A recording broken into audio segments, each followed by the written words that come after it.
Modern people live their lives constantly chased by time. We often say, I'm running out of time, or if only I had a little more. However, when we encounter a goal we truly yearn for, we experience moments of intense immersion where we wish time would simply stand still. Joshua stood at such a moment. During the battle against the 5 Amorite kings, he had seized the upper hand, but the sun was setting. If night fell, the enemies would escape. In that moment, Joshua made a declaration that transcended common sense. Sun, stand still over Gibeon, and you moon, over the valley of Ajalon.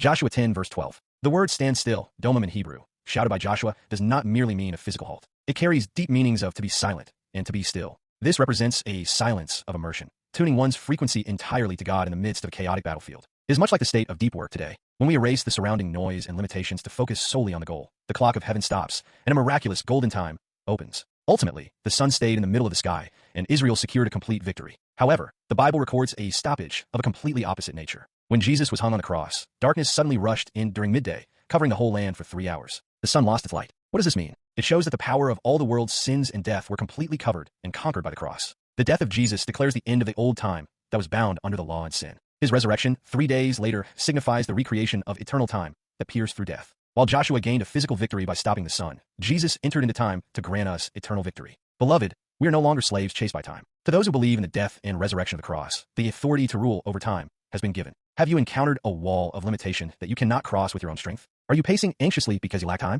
That is precisely the moment to go before the cross and practice Domam. Jesus, grant me the silence of God within this situation. Let the victory of the cross become my focus. When you rely on the power of the resurrection of the cross, a miraculous golden time that breaks through limitations will open in your life. I bless you to become warriors of faith who break through the pressure of time and finalize your victory.